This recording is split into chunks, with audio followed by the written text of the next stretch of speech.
Hey team, welcome back to Surprisingly.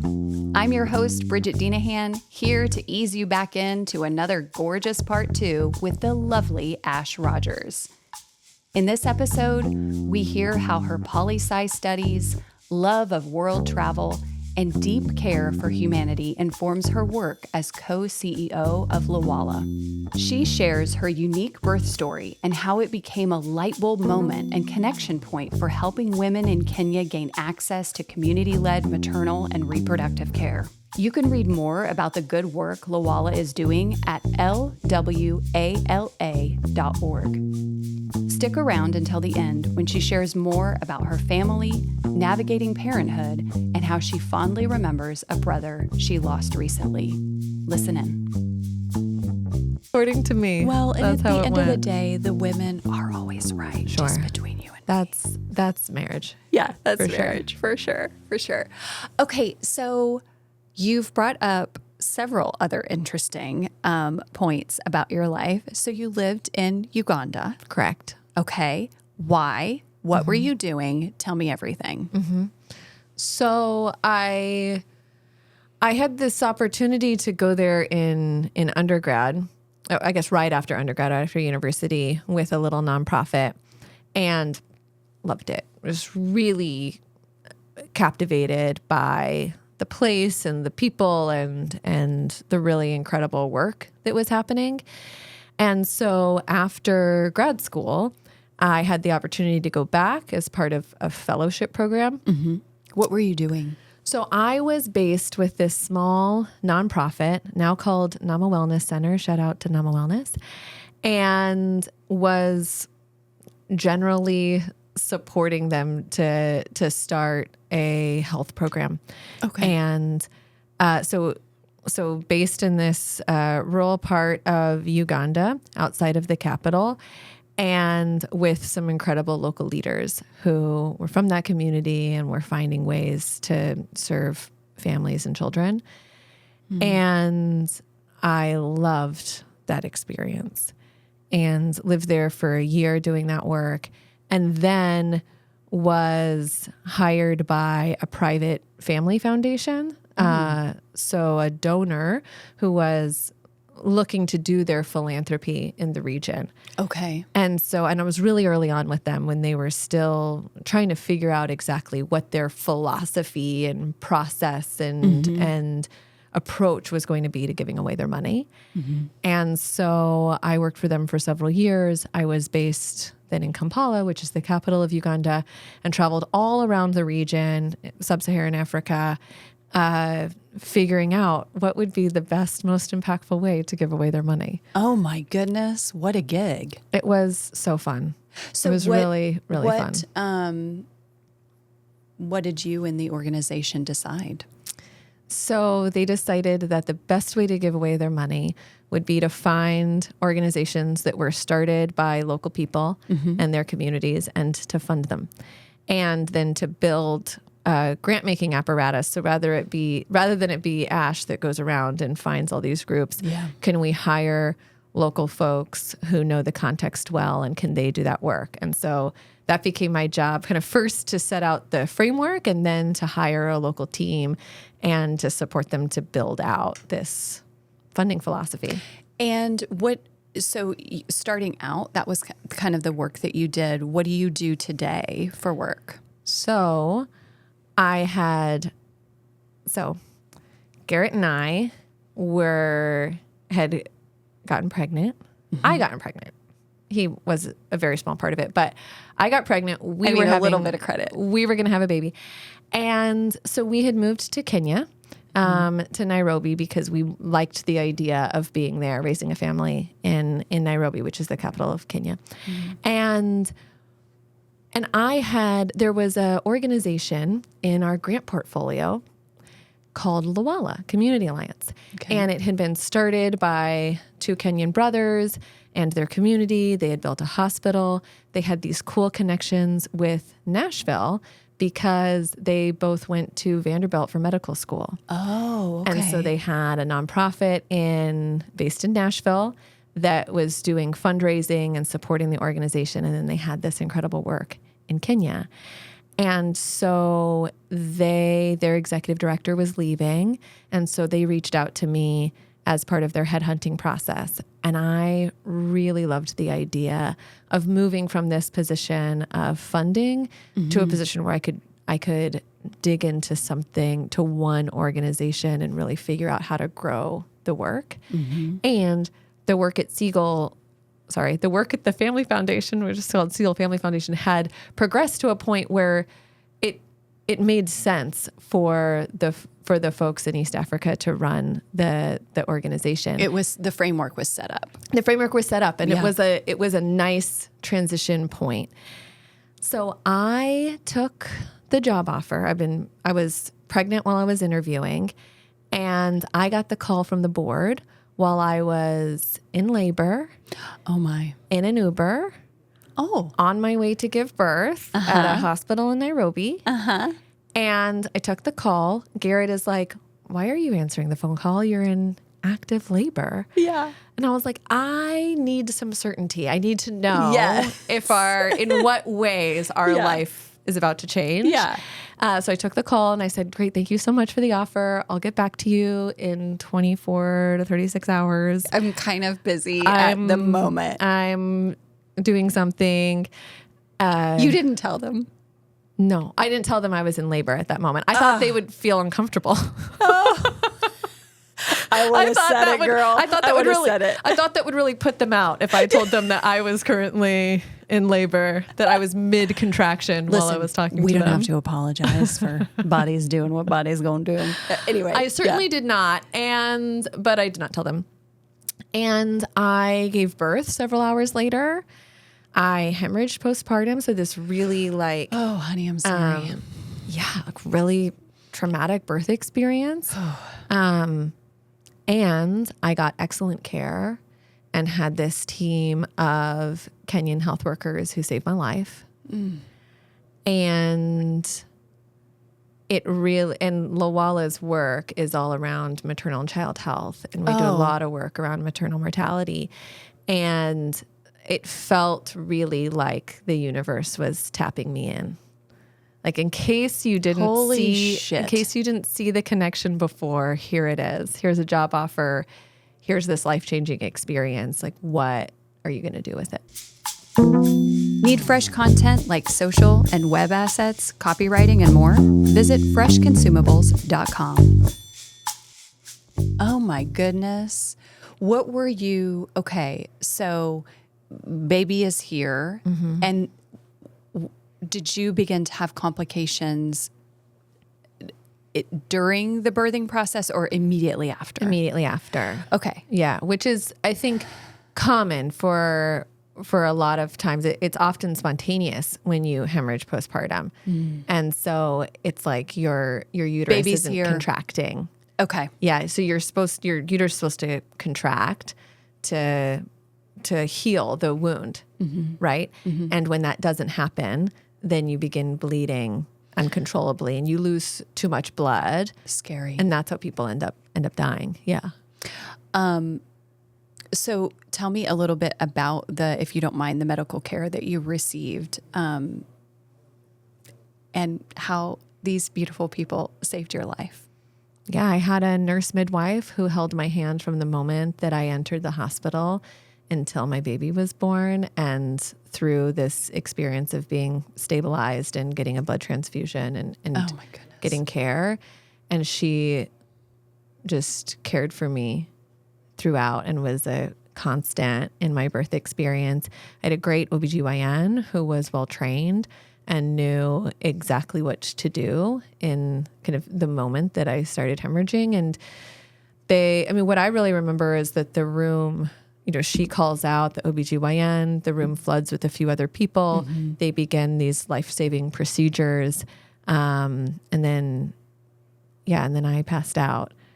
Is it a surgical procedure and a transfusion? I'm ignorant in this area. I don't know what happens if you start to bleed out after birth. So there's kind of a bundle of interventions that happen in a kind of set protocol. And typically you first get a drug, some sort of uterotonic drug that is meant to get your uterus to contract again. Okay. Then they are massaging your uterus to try to get it to contract. So manually. Okay. That was incredibly painful and more painful than the delivery itself. Does that happen on the outside or the inside? Both. Okay. Yeah. It's Okay. really painful. Women, It's ladies really and gentlemen, just- you're welcome, everyone. You're welcome.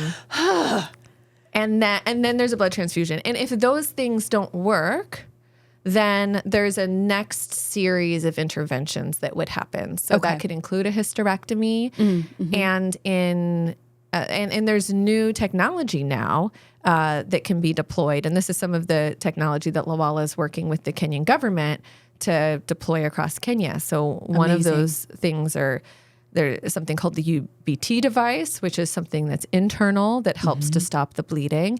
And then there's something called the non-pneumatic anti-shock garment, which is like a full body tourniquet that goes around mom that stops the bleeding or kind of stabilizes and gives you more time to get to advanced care.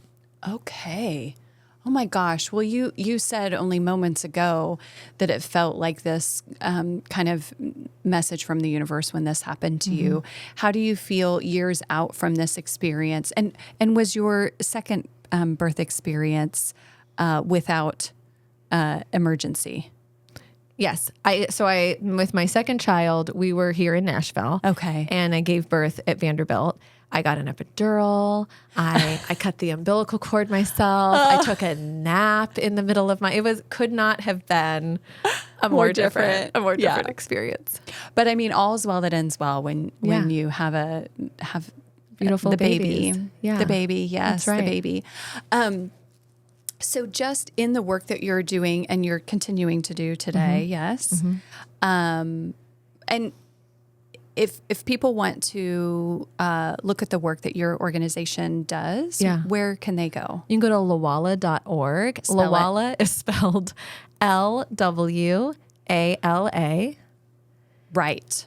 It's in Zaluo, which is a language spoken in Kenya. Okay. And it's referring to the color of the earth. So it's the name of the village that founded the organization. And so to me, it like calls an idea of rootedness and an idea of place, and being grounded in this place where you're from. That's so beautiful. And I only speak one language, but I think it's fascinating that other languages other than English have, I know in college I went to class with a Frenchman and he was like, we have more words for emotions than you do in the English language. And so you just saying there is a word to describe the color of the earth. Do you mean the earth as a planet or do you mean earth as in ground? In the soil. Yeah, the ground. Yeah. Right. It's so lovely. I mean, either way, it's such a lovely. I like the idea. I like the other concept as well. And I bet there's a language for which there's a word for that. Yeah, like it's many colors, but one color. Yeah. Yeah, that's beautiful. Well, thank you for spelling it. I wouldn't have been able to guess that is how it's spelled. Now, do you speak the language as well? I do not. Okay. I have learned to greet, and then I'm in an ever learning process on Duolingo to learn Swahili, which is spoken by more people in East Africa more generally. But no, I'm a bit language deficient, but I do think that expanding vocabulary in other languages is exactly what you're saying, which it helps you to understand something about a culture that is really hard to get at otherwise. Well, and it goes back to what we were talking about earlier, people's sense of belonging found through an organization, a religion, whatever it is. But even the small but important framework of understanding that, just as an example, if you were sitting with someone who is a native French speaker, that they have a in this instance, a larger framework for talking about this specific emotion, my goodness, there is a point in which you are different that like is unexpected, and it's strange and it's beautiful. Right. To the extent that we think in words, having more words expands your ability to think. Yes. Right. It expands your ability to kind of grasp new concepts and new ideas. Yeah. Yeah. Okay. So your husband, Garrett, what was he doing at this time when you had your first baby? And does he work with you? That's a really presumptive thing. He does not. Looks like y'all make that work. But do we though? Some days are better than others. I'm like, did you do the thing? I micromanage him. I'm not proud of it, but I do. I think that wouldn't work out well for us. No, but he was working in HIV care and treatment in East Africa, and he had done similar work when he was in the Peace Corps, connected work to that at the community level. And now he does that for the state of Tennessee. Oh, neat. And so, in fact, when we moved here, kind of ironically for Lawala, even though we were living in Kenya where the work is, we had moved here so that I could run the Nashville office. And we were really worried about his career. He'd worked in international development and global health, and would it translate to the U.S.? It turns out that global health is global, and that also in America we have healthcare needs. Yes. And so many. What's interesting is that the fundamental work that he's doing is so similar to the work that he was doing in Uganda, and the context is a bit changed, but the challenges of, when someone's HIV positive, if you can get them on care and treatment and help to stabilize their lives, not only are you benefiting that person, but if their viral load is suppressed, they're not spreading HIV. Yes. Right. And so it's this I think there's a clarifying way of seeing, particularly through that disease, but which is really true of all illness, is that if we care for one, we're caring for us all. Yes. Say it once more for the people in the back. I mean, yes. And, in Tennessee, we have some huge health disparities. And you think about our urban centers where we have a lot of poverty, but also when you look at the rural parts of our state and the Appalachians and how difficult it is to reach the folks who are most in need of care. Yeah. And so figuring out how you do that in Tennessee is the principles of that are pretty similar to the principles of how you do it in other parts of the world. Is that part of his work? Yeah. Yeah. Yeah, it's interesting. Very early or earlier in my career, when we lived in Florida, actually, I worked for a different ad agency than the one I do now. And one of our clients was the Florida Department of Health. And one of our initiatives that we worked on that I was very proud to work on was spreading messages about how HIV affects our communities, telling truths about the disease, talking about things like low viral load and what that means, reducing, most of the work was about specifically like reducing stigma. Yeah. That it's not, we all know how HIV messaging began in our country. And that it is not just one thing. And I think there are so many people that think it is still one thing and affects one community. And that is very, very much not the case. So anyway, just as a quick sidebar, I loved, you just reminded me, I loved working on that campaign and doing that work as well. So when we talk about career on the pod, sometimes I ask, I never prepare questions, but sometimes I ask, so you're doing that for your work. What would you like to do next? And I don't mean necessarily switching jobs. I don't mean, I'm not trying to get to anything specific, but you've done this incredible work in your field. What do you think is next? I think that the through line of what I've done over my career and that I see myself maybe doing in different iterations is how do we unlock philanthropy? There's incredible wealth in this world. Incredible don't wealth. say. And we are minting new billionaires every day. How do we unlock more of that capital to do something good? And I think that there's a particular, I'm a salesperson at heart. That's what I'm doing. I do sales. And my father was a cash register salesman, and he worked from home, and then he would travel. And so I grew A up literal traveling salesman. a traveling salesman. Yes. And I would grow up hearing him. He worked from home before that was a concept in our world. And I grew up hearing him on sales calls. Yeah, cold calling people.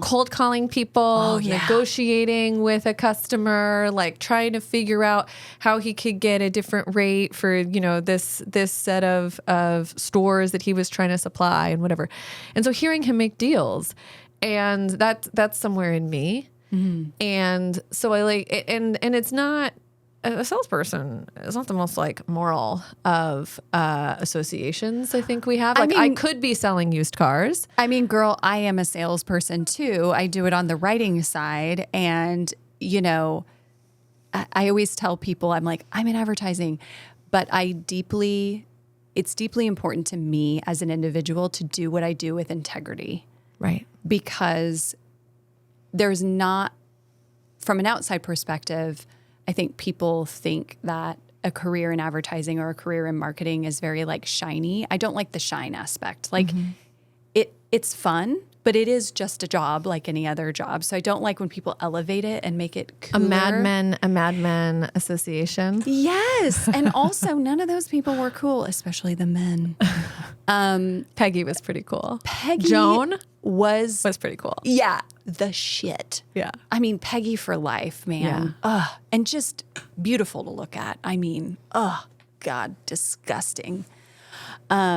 Oh no, I'm thinking of Joan. I'm thinking of Joan. But Peggy was beautiful in her own way. Peggy is, I mean, Justice for Peggy. Justice for Peggy. That was so rude. That came off so nasty. No, Peggy's a hot bitch too. Have you seen her work in any of her other series? Handmaid's Tale. Yes. What is she? She's done things more recently too. She's great. She did a television series that was like super low key. Jonna, help me out here. What is her name in real life? Oh boy, really? I know she's a Scientologist. I know that about her. Oh, interesting. Yeah, that's a little. Was it the detective series? Yes. Top of the Lake or something? Top of the Lake, I think is what it was I called. didn't see that. Ooh, really good. I'll remember her name after this. I will feel too. really bad at trivia. Yeah, I'm terrible. Like I can read. Elizabeth Olsen? No. Yes. I wanted to say No, Peggy Olsen. Oh, Peggy Olsen. Peggy Olsen. That's where we're getting. Elizabeth Olsen is somebody else. The Olsen. You know what? Yeah. Cut this part. We didn't get it. We no, didn't get there. I love to fumble through a thing, and I want the record to show like she's hot too. Listen, She's great. I Back also- to Joan. anyway, the point that I was trying to make very poorly earlier was that of you can be in a sales job, you can be in advertising, marketing, and still, this building and many others are filled with people who do their job with integrity. Right. Yeah. Well, and how do you take a skill and a talent and put it to use for good? Yeah. And that's how I see my role in, at least in my career, of figuring out how can I help bridge this incredible amount of capital, and often people who genuinely do want to deploy it in a way that's meaningful. They're thinking about legacy. They're thinking about how can they connect and generate some meaning in their lives, and how do you connect that with all of the incredible local organizations and community organizers who have solutions ready to be invested in. How often in your work do you actually do that kind of sales? Like on any given week, like It's say that's like 70 to 80% of my job. Really? Yeah, it's a big part of my Big role. lift. Yeah. Yeah. Yeah, pretty external and in figuring out how we build buy-in for what we're doing and how we cultivate current and potential donors to come on board. Do you mind if we switch topics? Let's switch. Yeah. Okay. Can we talk about your family a little bit? Sure. Because I'm fascinated. Sure. Okay, Dad, not a Mormon. Still not a Mormon. Not a Mormon, never Mormon. Okay. Correct. Is he still selling cash registers? It's not. He's retired. Okay. But he did sell cash registers his whole career. Shut Yeah. up. And it changed to then they're called point of sale Point of systems. sale Yeah, systems, so yeah. POS systems. But they're modern cash registers, but he did that his whole career. Oh man. I love a specific career story. It never happens these days. I don't but think that's for our generation. it isn't, but I mean, I feel like a rarity because I've kind of done the same thing, and it sounds like you've done. I mean, Yeah, that's true. like early on, you were like, "This is what I'm meant to do, and this is what I'm doing," and I think there's beauty in that too. There's also beauty in diversity. So we talked about what's next, but going back in your career, as it were, but going back to your family, are your parents still together? They're not. Okay. They're divorced. How do we feel about it? Great. Okay. What a celebration. They could have done it, 30 years ago. That would have been fine with me. But instead, during COVID, they really wanted to be near us. So beautiful. That's really lovely and kind. And they moved here. Okay. And then a couple months later, they separated. And Really? So, yeah. Maybe the shaking up finally. I think it was ultimately the best thing. Yeah. Yeah. And so are they both here still? My father's in Oklahoma. Okay. Which is where he grew up and where Oh. he has family there. And then my mom's still here. Okay. And really part of like an integral part of our lives. Do you have good relationships with both of them? I do. Okay. Yeah. That's amazing. And your older, you said sister, right? Who is still with us. Where does she live? She lives in California and she has 4 children.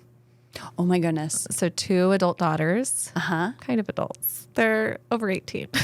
I mean, They're young adults, children. their prefrontal cortex is still not all the way there yet, but they're well on their way. And they're so cool. Oh, really? Really badass girls. I like Okay. them a lot. And then she has boy-girl twins. Oh, cute. And they're teenagers, like newly minted teenagers. And so, yeah, they're a real source of joy. And what's interesting is that my sister, we share a father, and she has a different mother. Okay. And we only found out about each other, I think I was 5 years old. And so it was kind of a surprise to my mother. Okay. And what has been really beautiful about all of that is that her and I have had this really incredible relationship. And I feel almost just like especially at the time when I was a young person, it felt like a Disney fairy tale of like, I have this long lost bonus sister. Yeah. And she's older and cool. And we've just had a really beautiful relationship. And I feel really lucky to have her in my life and to have her kids and her husband and her mom part of my life as well. Oh, that's really sweet. All of my siblings are half siblings, but I never actually make that delineation. I always say, my siblings, because it just feels, and every family is different. Of course, I didn't grow up with 2 of my siblings, but even so, I'm like, it's my brother and sister. And there's like, nothing half about it. There's nothing half about it. It's a whole, they're a whole thing. It's a whole ass thing, a whole ass sibling thing. So tell me, I love asking this question. I know I asked this earlier about your husband, Garrett. What do you like about your sister?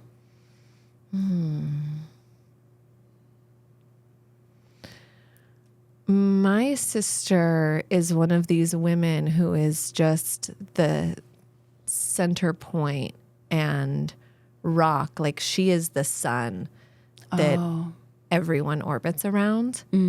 She she cares for so many people. And something that I really admire about her and that I'm always asking her about is the way that she parents. Her children want her opinion. It's like incredible. They are seeking her advice. They want to tell her their gossip. They want to be around her. They want to touch her. She's been able to maintain this big influence in their lives, even as they've grown up. And man, I really admire it. I think it's something really aspirational for me. Is that what you want? Now tell me, you said you have a fourth grader and a first grader, is that right? Yeah. Boys, girls, what are we doing? So my fourth grader, he's 10 years old. He's a boy. Okay. And then my 7-year-old, my first grader, she's a girl. Okay. So boy, girl, it's kind of perfect. Is what you just said, is that one of your personal goals when your children are grown, that they stay close to you and come to you with all of their things? Is that something you want out of motherhood? Yes. And I want them to be independent people and to be able to individuate and go out into the world and find something different than what I have and what I have to offer. But yeah, I just have this big desire that I would continue to be a landing place for them, and that they would seek my advice, and that they'll share their life with me and tell me what's going on in their life, and want to share all of the gossip. In fact, we do this thing after school every day where I ask them to share one kindness and one gossip. And where I'm really trying to, especially the boy, teach him how to gossip properly. Yeah. Of like, this is the tea that is essential to a conversation. That builds community. That builds community, that builds connection. That's not mean-spirited. We're not teaching them to pull people down, but we've even developed like categories of gossip. So you have to kind of title yours, so it can be like things teachers said to each other, or no, she didn't, or guess who got in trouble? Like, who got sent to the principal's office today? So there's like categories of gossip, and then we kind of rank like, what's your favorite category of gossip to hear? So I'm trying to cultivate it within them of like, tell me your petty stuff, because I think that's kind of how you get it. That's how you connect to anyone, right? Sure. Like that's how we make friends with each other, is like, tell me your story in the details and how it feels for you. Yes. So I'm trying to teach them how to do it so that Ash, keep doing you're it. out here doing whatever you want to call it, the Lard's work, because, and just on its face, I'm going to say something sexist, but I find, this is just my personal experience, I find that boys are often either the ramp up to developing good communication skills is a little bit slower, or it's great when they're young. And then at middle school, I think how we in America raise boys, they have that stunting. There are documentaries about it, but they have that stunting point where it's like, oh, I can't hold hands with my bestie anymore, or we can't hug, like the toxic masculinity kind of thing that starts to happen as they age. The loneliness epidemic. This male loneliness comes from them feeling like they can't gossip with each other. Yeah. And they should. They should gossip with each other. I mean, this calls to mind my beautiful friend, Aaron, who passed away. He was a coworker of mine. He was an art director. And the other men in the office used to refer to Aaron and his girlfriends, which would include me, as Aaron's harem. Because this man was straight, but he loved tea. He loved talking about good pop music and outfits, so much so that, I mean, forgive me, Aaron, R.I.P., but I assumed for the months of the beginning of our relationship that this man was gay. Because he was good at connecting with women. Because he was good. Yeah. And I'm like, rude. And by the way, at the time had like the hottest girlfriend. He was like, and here is my girlfriend that like he had been with at the time for years, and like a total fox. And I'm like, of course you deserve that, because he was just so good at communicating with women. And so I just want to say, mom to mom, we've got a girl. Thank you for raising a boy who knows how to talk to people. Thank me when it's done. I'm working. You're gonna be I'm fine. working on it. I'm trying to. I do think that it's a feminist act to raise a son. 100%. I agree. And to try to do it well. So I'm putting in my level best. Yeah. Well, it's important. How old's your daughter? She is 11. Okay. Yeah. So same age. Yeah. Same. She's going into 6th grade next year. And she, listening to you talk about your after school exercise, I wish that she were, she's a pretty sensitive child, and I mean that in the best possible way, but the wheels kind of come off after school. Yeah. And so it's not really the best time to get into those things. She does need to vent a lot. And so there's lots of space holding for that. But my favorite thing in recent years has been, I've realized the trick to her is getting in the bed with her at night and just letting her talk about things that matter to her after she is decompressed with all of her grievances. Because if you do it in the moment, it's just a list of grievances. Yeah, or just a direct, I mean, gosh, I'm doing this as part of my job now, and it gives me life. And to have a child who doesn't want to be asked a barrage of questions She doesn't want an interview.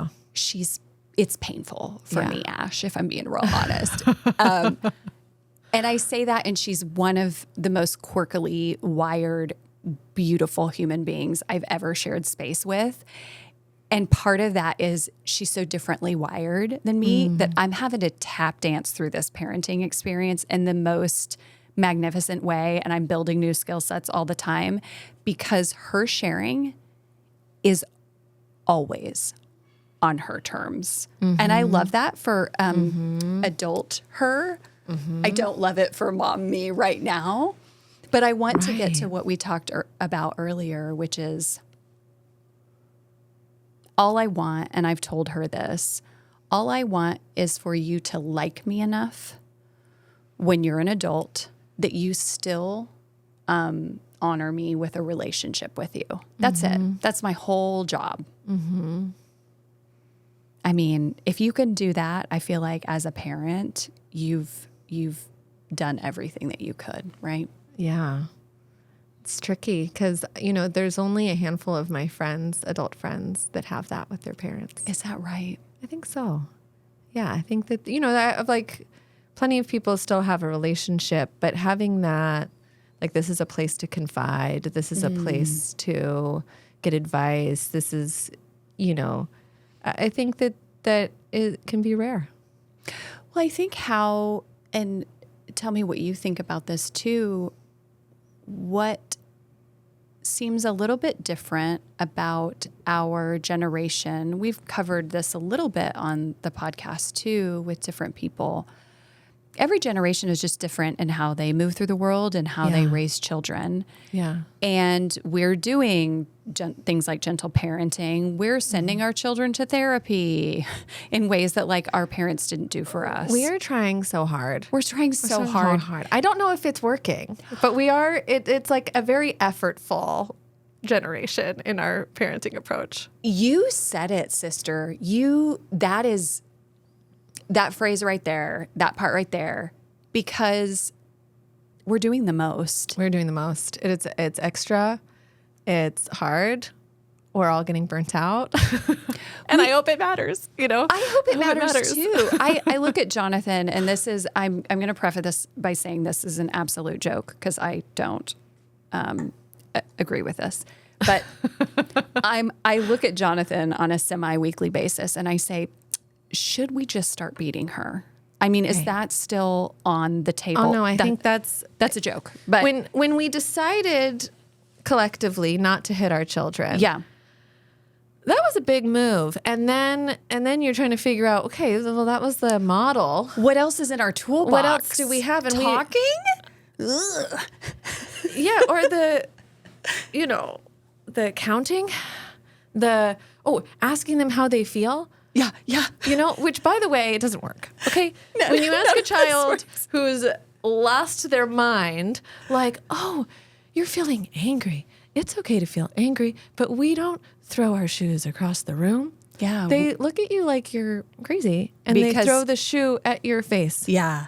And we all know that. So then you're like, so I think this is a tricky thing to learn when it was not modeled for us, how you're supposed to do it. It was not modeled for us. And I'm like, we were just talking about seconds ago, like we're doing the most. And it's like, okay, that our version of parenting is doing the most. I would say certainly for my parents was doing the least, to the point where I'm like, do you even know I live in your home? With a fine smattering of abuse. And it's not funny. Abuse is not funny, but physicality. It's not funny, but we have to laugh or we cry. Listen, like, am I fine? I think I'm pretty fine-ish. And I can afford therapy, so also that ends well. But perhaps it would have been better sans abuse. Yeah, I would have loved for that not to go down. And I was the kind of child that I would have loved, even 25% like gentle parenting would have worked just fine for me. But then of course, like the universe gives you, like in our case, a completely like strong-willed feral baby that I'm like, I don't tell anyone, but I don't have the first clue how to actually properly parent you, but I think you're going to be a good person. So I'm just kind of like along for the ride. Don't you find that sometimes the things that we get praised for most in childhood or that make for an easy child don't map onto the things that always make a successful adult? Being compliant and obedient and quiet, those are actually not super adaptive to our current economy and like who ends up being, those are not entrepreneurial traits. Correct. Those aren't necessarily traits that build resilience. Correct. And so sometimes it is these quirky kids, which I have some quirky kids as well, strong-willed, telling you what they think, thinking differently. My son, you can't play a board game with him because you learn the rules of the board game and immediately he's like, but what if? Right. Instead of this, we did this other thing. And you're like, well, that's not fun. Yeah. But what a creative way of thinking. And I can see how in the future that's actually a much more adaptive, kind of advantageous characteristic than someone who's like, oh, let's follow all the rules and see how that goes for us. Yeah. I mean, I think about that a lot too, because I say this to people and it is true. I think I am hardwired for rules. They give me comfort in some way. I actually don't care for that part of my personality. It's a burden. It's a burden to be someone who's... Well, it's no fun, that's for sure, for me or others. But I look at it a little bit like this. How I interpret rules are... my good friend Tim, who is also adjacent in the friendship circle, one phrase that I just adore of his that he always says when he gets frustrated, when like things are kind of messy or have gone awry, is, and he has 2 feral children, beautiful little girls who are absolutely feral in the best ways. And he always says, we're trying to have a society here, people. And so I look at it through that lens of like, if everyone is going rogue, then we don't have structure and community and organization, right? We need some social rules. We need some courtesy. Yeah. So as far as like, there are laws so that not as many people lose their lives, or we're at an event and we need to stand in line so that we're not all emotionally distraught by the time we get to the Yeah, venue. these other people around us exist, which is not where most children start from. Yeah, exactly. Right. Exactly. Or like, when do they end up there? That's what I want to know. I was talking to who was it? I think it was maybe my therapist, talking about, how difficult it is to get a child to see that they aren't at the center of the universe, because yeah. of course their brains are wired that way. Like, Right. they can't help but think it's all about them, and like parenting them through that. I want to ask also, if you don't mind, about what you loved most about your brother, if you feel comfortable sharing that.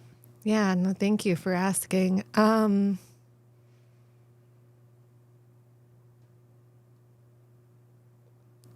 Trevor and I, we grew up in the same home together, and he's the only person who shares that experience with me. Yeah.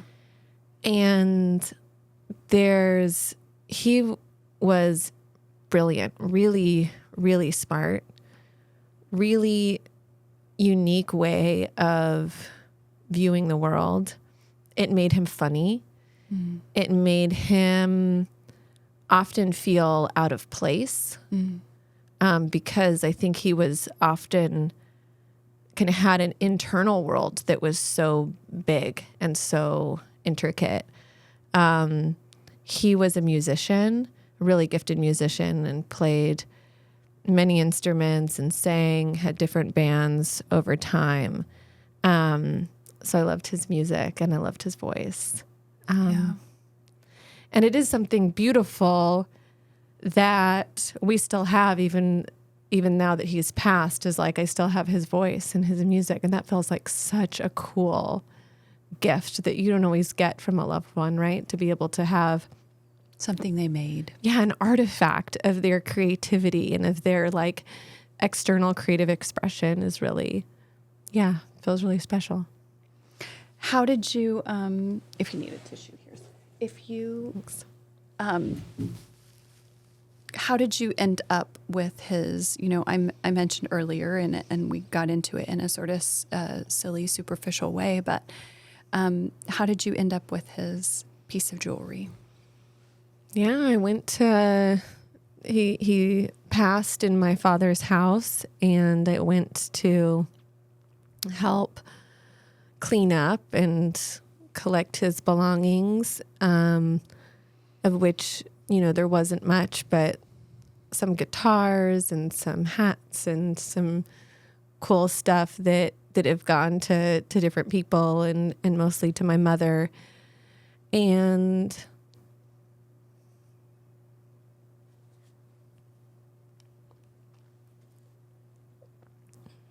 I did hope to be able to take something that I could have with me, and that I could, I don't want to, it's hard going through someone's stuff and it can end up like you just collect all this stuff and you put want it it in all. and you put it in a storage unit, and then it's unmanageable and another kind of thing that you're trying to sort out. And so I was hoping that maybe there'd be something small that I could take with me, and it was, sitting there amongst his things, and it fits.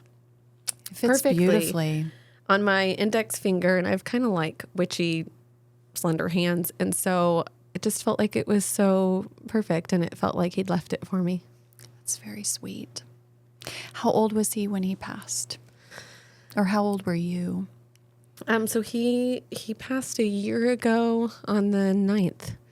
Yeah, so it's really recent. Oh my goodness, girl. Yeah, it was too soon. Yeah. So it's been a hard thing. I'm so sorry to hear that, and thank you for being open to allowing me to ask the question. Yeah. I think we want to talk about our loved ones, right? Like, you want to be able to continue to speak of them and remember them is really a gift. What else do you think about when you think about him that is not attached to your grief? Something joyful, and happy? We had this time where when I had graduated from UW in Seattle, and important to this is that my brother and I look very similar to each other. Like the genes Really? are strong. Yeah. So he's much larger than me and a boy, but other than that, like we have a lot of shared resemblance.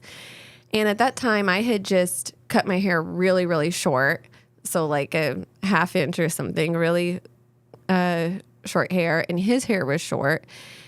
And he came to Seattle and we went to a karaoke bar, and that was when I'd first started drinking for the first time in my life. So we had margaritas together, and we just had such a silly night. Yeah. And it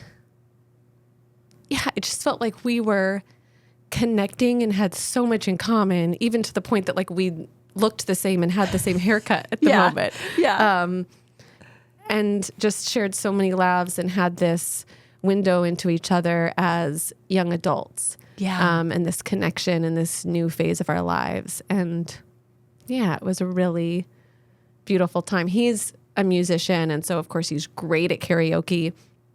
And I am horrible at karaoke. He got me up there singing Cheeseburger in Paradise by Jimmy Buffett. Yes. And it was just a really silly, fun memory. Did he sing it with you? He got me started because I feel like that's my hang up to singing karaoke is like, will I start on time? Okay. And so he got me in. Okay. And then abandoned you. And then abandoned me. He knew I knew every word to that song. So he tricked me. Did he sing as well? Yeah. That night. He probably sang 10 songs that night. He's also that person at a karaoke bar when like someone is drowning. Oh, That he'll like get up and grab the other mic and kind of help them along And help them. and get it going. He'll sing the bridge. He'll kind of get them Cute. back on tempo. So yeah, it was, yeah. so would you view him? This brings up this point about caretaking you mentioned earlier. I just wanted to circle back. You said you were kind of the caretaker, the de facto caretaker in the family. Did he also have caretaking qualities, or were they different or similar to yours? I have never seen that. Except for at karaoke. That Perhaps was he did. Okay, and maybe musically. I bet he was really great at caretaking for other musicians as they were jamming. I think that maybe is a different manifestation. But I think that he was often in some sort of like chaos. And our family unit as a result revolved around that. around that. And honestly, like it's not to place blame with him. I think it was I hear that. He faced a lot of hard things. My parents were imperfect, and it was just a lot of chaos Yeah. around us. And I felt the pressure to be the rock for everyone and kind of be the child who... Were you easy? I was so easy. Oh, I was so easy. I was so easy. I was so compliant. I was high achieving. I got good grades. I did all the things Yeah. I was supposed to do. If I didn't do those things, I was really good at keeping it secret so that it didn't bother anyone else. Yeah. But yeah, it was a place for everyone to go and confide to and to lean on and to be a source of I just felt like my job was to be a source of joy Okay. for everyone else. Yeah. And I feel, yeah. How do you feel now? Resentful. No, no, I do. I think I look back at that. I look back at that person, who I was, and I feel bad for her. I feel that that she was carrying a lot, and that's made me who I am, and I'm proud of who I am, and I'm proud of how I care for my family. You know, I have 200 employees who rely on me and who I feel a sense of duty and responsibility to. And so as an adult, those are all things that I feel sturdy and capable of carrying. And perhaps I wouldn't have, how could I ever walk this path without that experience, That's a good way to look at it. But I also think there's such honesty and beauty in just saying the deep feeling too. You said resentful and then you smiled, but two things can be true, right? Our gifts can come out of kind of challenging circumstances too. And usually they do. They do. Right? That's Dang like it. how it goes. I don't like it, but I know. guess. I know. I guess. Oh my gosh.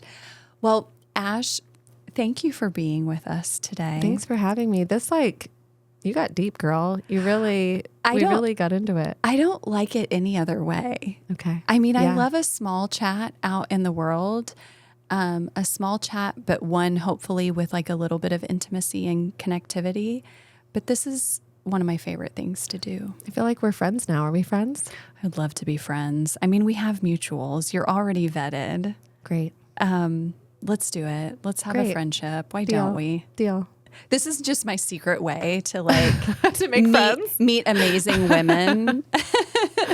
And by the way, speaking of women, thank you for being yet another one of the few women that we have had on this podcast. No shade to the men. They've been wonderful, but I'm ready to get some feminine energy up in this. I'm proud to piece. represent the ladies. Oh, and you represented it so well.